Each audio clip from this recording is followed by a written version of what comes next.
This is VOA Africa.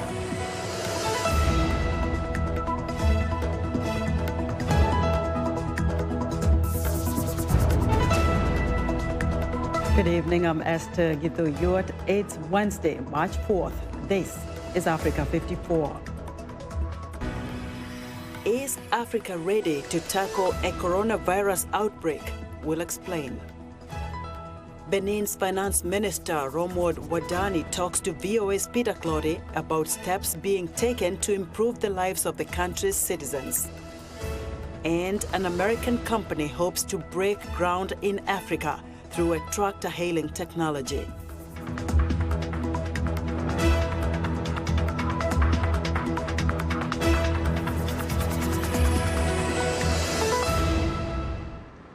Tonight, the relentless global march of the coronavirus has governments, health officials, and citizens worldwide on edge.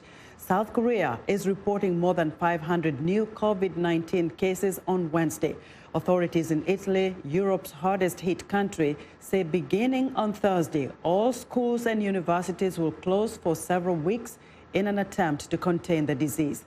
Italy and Iran have not only seen their own cases steadily increase, but have also had their citizens and others who traveled from those areas test positive while in other countries. Italy reported a sharp increase in deaths Tuesday, up to 79, the most in Europe. India, which has linked cases to Italian tourists, says the number of cases there jumped from 5 to 28. Now, the coronavirus has infected more than 93,000 people and killed more than 3,100, with the majority in both categories in China. The outbreak has reached several new countries, including Morocco and Senegal.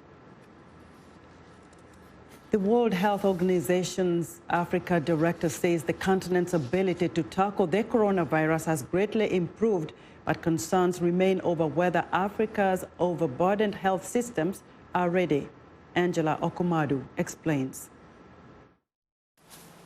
Africa's ability to tackle coronavirus is improving, the World Health Organization's Africa director has said, amid concerns from health experts that the region is already overburdened with cases of measles, malaria, Ebola, and other infectious diseases. The capacity of countries to address this outbreak has improved extremely in the last few months. Rebecca Moeti said previous medical emergencies like the Ebola outbreak had prepared the continent. So point of entry, screening, for example, surveillance, laboratory capacity, and therefore we're able to build on this. She was speaking as Senegal confirmed its first case of the virus, the second in sub-Saharan Africa after an Italian man tested positive in Nigeria last week. On Monday, Nigeria's Minister of Health, Osagi Ehanire, updated the country on preparations. There's a brand new emergency unit, state-of-the-art, that is under construction, has been under construction in Gwagwalada, which was not yet completed, but they're working at feverish pace, and they should be completed by next month, April. Countries have introduced screening measures at airports, and Kenya, Tanzania, and Rwanda have suspended flights to China. Medical workers have also been preparing isolation units, but some fear they do not have the capacity to deal with the large-scale outbreak. Dr. Mekelu is in charge of the disaster committee at Cameroon's Douala State Hospital. Indeed, at the moment, we're very limited because we can't take care of more than 3 sick people. So there needs to be a center with a large capacity. He says they also need better equipment and for a significant quantity of staff to be trained. As of Tuesday, coronavirus had spread to over 60 countries, including North African nations Algeria, Tunisia, and Egypt. According to Reuters tally, more than 89,000 people have been infected, and the global death toll exceeds 3,000. That was Angela Okumadu of Reuters reporting. Now, Zimbabwe says it is ready for the virus despite a struggling healthcare sector and collapsing economy. But critics say the country is unprepared to prevent an outbreak. Columbus Mavunga reports from Harare. Zimbabwe authorities say they have screened more than 6,000 people for coronavirus since the December outbreak in China. Zimbabwe's health minister says they've learned from previous cholera epidemics and are prepared to tackle the virus known as COVID-19. We are making sure that there is no COVID-19 entering through the borders of Zimbabwe. We want to keep Zimbabwe clean. But Zimbabwe's Association of Doctors for Human Rights fears that the country's decrepit healthcare system is not ready to handle coronavirus. We are one of the countries which is least prepared to actually deal with the new COVID-19 infection. There are a lot of gaps in terms of our health sector and the way that they have responded actually to this global pandemic. Matara says Wilkins Hospital has Zimbabwe's only quarantine facility but lacks needed equipment and protective gear to deal with a serious outbreak. The WHO says African countries, including Zimbabwe, must do better to diagnose the virus and prevent it from spreading. We are hoping that the few countries that have already reported cases will manage those cases and will be able to contain transmission. But every country needs to be ready, and no country should think that they are ready enough at this point. We all must do more. The WHO is urging African states to carry out public information campaigns on virus prevention, such as encouraging hand washing, sanitation, and reporting symptoms. Meanwhile, more work needs to be done to prepare weak African healthcare systems, such as Zimbabwe's, to handle the coronavirus. Columbus Mavunga for VOA News, Harare. From Wadani, Benin's Minister of Finance and Economy says a recent report on the political, economic and security risks facing the country is not a true reflection of the situation. In a Skype interview with VOA's Peter Clotty, Wadani discussed steps that are being taken to improve the lives of the country's citizens. Now, so what do you think is the overarching theme or message that you got or your government got from the report? When I read the report, there are some area where I did not share the conclusion, but it's independent report. So, when you are in charge, you have detailed information people who are outside of government, they don't have. So I do believe that the view presented in the report, when you compare to reality is even better than what is said in the report. When it comes to risk, political environment, and some of the area where they believe that we have vulnerabilities, I do believe that things are better in the report then. So let me ask you, what other conditions do you think your administration has implemented that is creating the enabling environment for both local and international businesses to invest in the economy? The first thing is, reform of the whole administration. Like many procedures now can be done online. You get your tax ID online, you create your company online, you file your financial statement online. And let me tell you something, Benin is the only francophone country in the whole Africa where you can actually file online your financial statement and pay online your tax for corporate. None of the francophone countries are doing that. So because the president from private sector, myself also from private sector, key people are from private sectors, we actually know what are the key area where we have to fix things to enable people to come to do business. So reform for a better administration, to bring digitalization. Everywhere we can bring digitalization, we're doing it. We fix the electricity shortage, we fix the labor code, we fix the right to go on strike, and then we're doing key investment on road to connect what we call economic zone to the port, to the airport, etc. So when you do that, people have electricity, they have road to move product. Now they are working. So far that you've implemented all these measures, are you seeing investors, local and international investors, coming in, and have you seen a surge? Do you have the data to share with us about what you are seeing so far after implementing these measures? Foreign investor coming to create business in Benin, we have statistics, we can give you that. Only this weekend, on Friday, we signed a contract with a Chinese company wanting to do wigs, like perruque for ladies, because they say, you know what we did? We took the list of import for all the countries in the region, and we created conditions for companies to come to produce those products here. So on Friday, we signed a contract for that unit to produce the things for our lady, the wigs, the perruque. And just yesterday, we signed another contract with Olam, the Singaporean group. So March 1st, they will start the developing of a new agriculture and agricultural economic zone close to the airport. And they want to bring textile units, because we are not number one cotton producer in the whole Africa. In 2019, we were producing around 280,000 tons, and now we close to 1 million tons of cotton, becoming number one. Now our goal is to integrate the value chain of the cotton and to produce textile. So Olam will start in March the construction of that unit. And we have many examples. So I'm just giving an example of what's happened this weekend with that Chinese company, with Singaporean company this weekend. Those things cannot be done like just 2 years ago, even 12 months ago was not possible because we were having electricity shortage. Right. In July last year, we started a new electricity plant, and now we have electricity at a reasonable cost. That was Romward Wadani, Benin's Minister of Finance and Economy, speaking to VOA's Peter Claudy.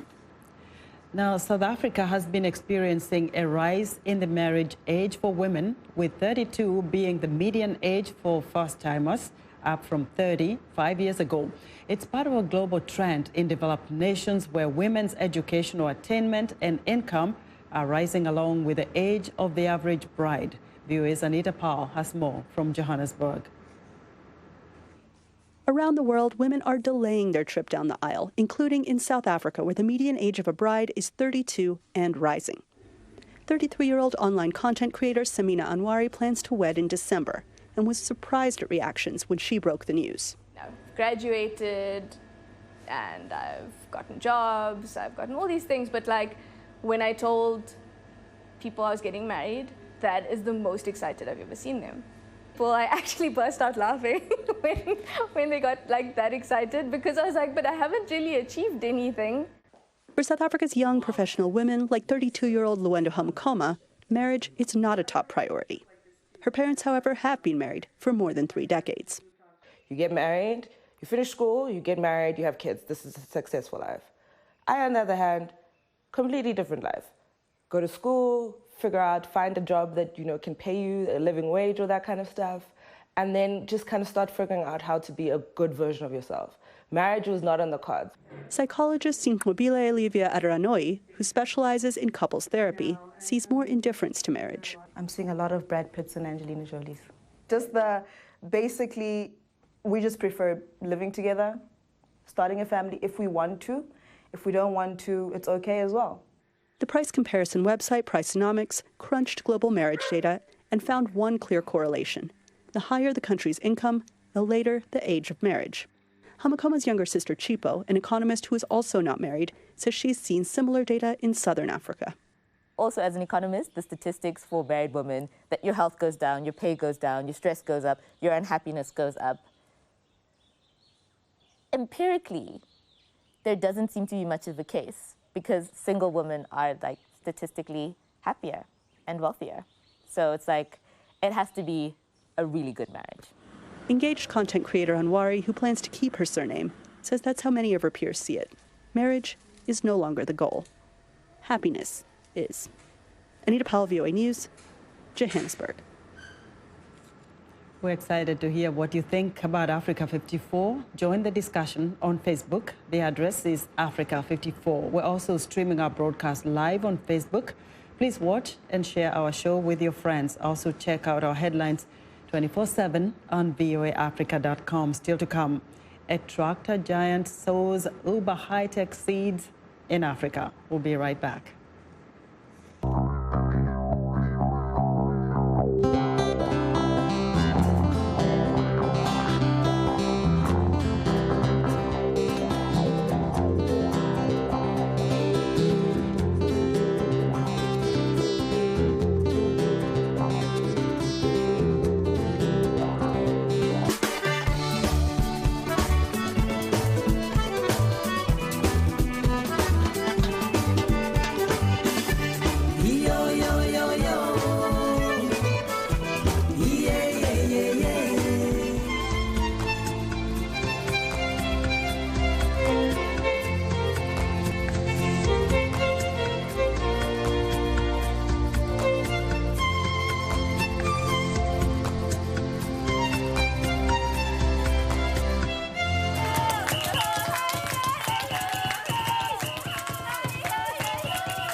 I'm Clara Frank, and here's what's trending.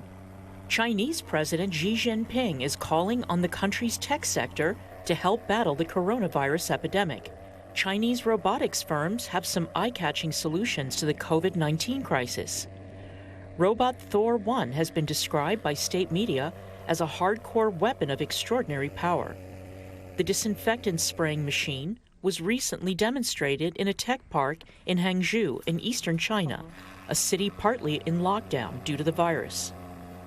Next up, want to bring out your inner Harry or Hermione? Here in London, these grown-ups sit around glowing crystal balls waving magic wands to create delicious cocktails. With a nod to the famous Leaky Cauldron pub in J.K. Rowling's Harry Potter fantasy book series, the Cauldron is an immersive cocktail bar inspired by fantasy and children's novels. Located not in Diagon Alley, but in Dalston, East London, visitors dress in wizard robes and sit at tables filled with bottles and potions, brewing mystery drinks using molecular mixology and Internet of Things wands. And finally, residents of the Latvian capital of Riga joined a yoga class with a twist, performing their poses while sipping from bottles of beer.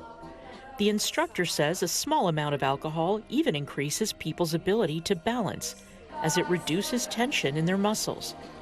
The beer bottles also act as small weights, which adds to the challenge. Beer yoga originated at the Burning Man Music Festival in the U.S., but became more widely known after it launched in Germany 4 years ago. The classes in Riga take place at a different bar or cafe for each session, helping to promote local beer brands. And that's what's trending today.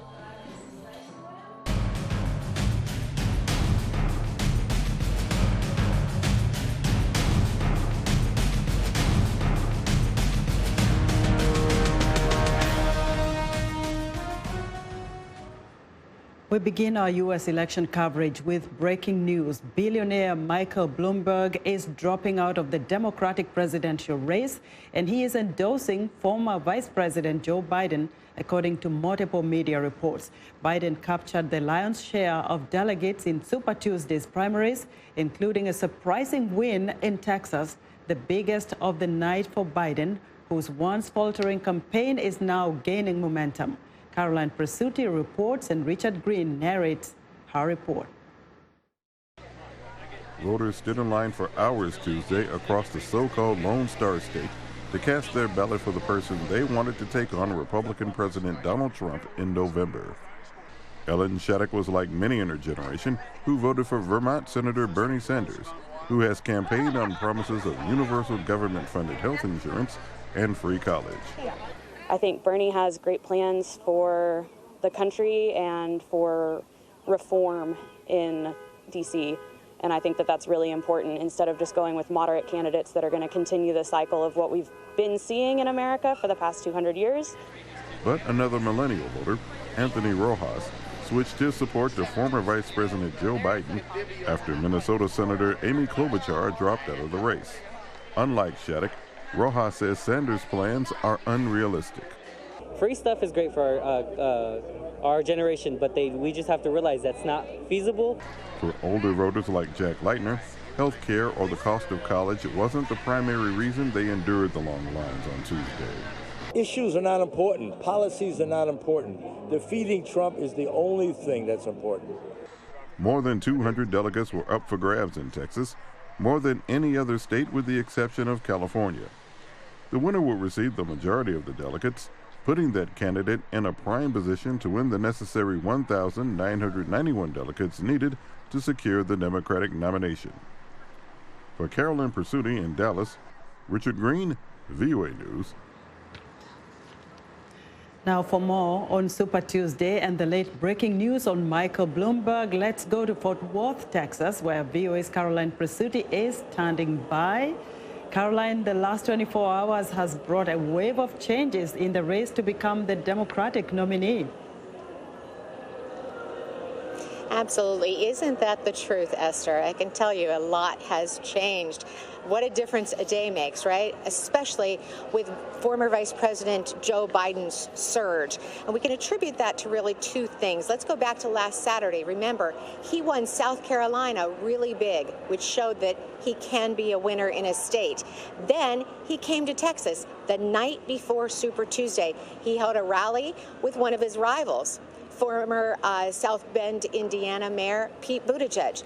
Then, within the hour, he went to another rally with another rival. That was current Senator from Minnesota, Amy Klobuchar. Now, both Klobuchar and Buttigieg then endorsed Biden. So a lot of their voters came over to the Biden camp, which just reinforced his votes. So you had that win in South Carolina, followed by a lot of endorsements, not only Klobuchar and Buttigieg, but a whole slew of Democratic legislators here in Texas came out for Biden. Such a big surprise, Caroline, for Biden. But what problems might he have to tackle to be able to keep his lead? He does have a couple issues, and the one that I noticed here was certainly he does not have the youth vote. As Richard mentioned for a bit in that report that you aired, the young people, the millennials, even those younger than the millennials, aren't coming out for him. They're coming out for Sanders, and they're saying they want reform. They want something different in the White House. They want something different than regular political activity in the White House. So that's what we're seeing now. We have seen a couple people switch from Sanders to Biden because they think that Biden can win, that he can beat President Donald Trump in November. Now, you mentioned Sanders. Now, we know that he had taken the lead prior, but what problems do you foresee for Sanders now to be able to counter Biden's sudden surge? That's right. In fact, both of their campaigns do have problems. Biden with the youth vote and Sanders with the African-American vote. African-Americans came out in full force for him here in Texas last night. So it will be difficult for him to get the African-American vote. He needs to get out in that community. Biden definitely has the support. I spoke with one voter that literally took a bus to the polling station, waited in line, came out, told me he voted for Biden. He said, I would have waited as long as it would take. He said, it's important for me to get somebody in the White House who has a proven track record. He said, you know, President Barack Obama hired Joe Biden to be his vice president. And he said, I know Barack Obama has good judgment, so that's why I voted for Biden. Texas, Caroline. Now, you spoke to a number of voters there. How were they energized? What more did you hear that you can share with us? They seem to be very energized, and they seem to be very educated voters. I didn't have any voters that said, I'm making the decision in the booth, or I just made the decision today. It seemed like they had their minds already made up. Now, except for the people that were Amy Klobuchar or Pete Buttigieg supporters, because of course then they had to switch their loyalty or else they would feel like their votes wouldn't count. Now, I can also tell you that we had a huge turnout for the vote here. 4 years ago for the Democratic primary in 2016, 1.5 million voters came out. Yesterday, more than 2 million. So certainly they had a lot. In fact, at one of the polling places where we stopped, they had to ask for more ballots and more voting machines, and it was only halfway through the day. Wow, Caroline, great reporting. Thank you so much. VOA's Caroline Presutti reporting live from Fort Worth, Texas.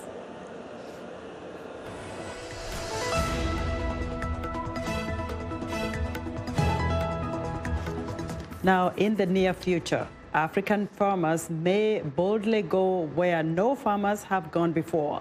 Major manufacturers are looking to launch the industry into the 21st century by connecting tractors to cell phones with a high-tech device that can follow a tractor's movement and productivity. Here is VOA's Arash Arabasadi. Farming as we know it may soon take root in high-tech cell phone-controlled operations across Africa. We do like to see that every farmer has access to mechanization. And that for us was just a natural fit, where Hello Tractor came in with an affordable telematics solution that allows us to connect people. John Deere's Jacques Taylor says that's where the technology comes in. Put simply, telematics merges two technologies like your car's navigation system and the satellites that guide your trip. The company, Hello Tractor, installs that technology on farm machinery. Hardware engineer David Kai. This device has an inbuilt GPS system that allows him to see where his tractor is at any given time, and also allows him to see whether the tractor is active or it's moving or whether it's stopped, and the amount of work it has done at the end of the day. All of this allows farmers to track productivity on an app, which in turn could help them secure bank loans. We're able to prove to others that we have actually been working. It's one thing to walk to a bank and say, you know, hey, I work very hard. It's another thing to be able to show it. John Deere hopes local investment in farmers sells more tractors in a relatively young and underserviced African market. The biggest challenge at this stage is to justify the capital investment in agriculture and financing linked to that. Because finance enables those farmers to, based on future cash flows, invest in the mechanization that they need today. Outside of the most developed economy on the continent, South Africa, farmers cultivate by hand 80% of crops. Africa's population is set to double by 2050, hastening the need for increased food production. Arash Arabasadi, VOA News, Washington. Thank you, Arash. And that's our show for today. Be sure to watch Africa 54 on our website at voaafrica.com. From all of us here in Washington, have a good evening.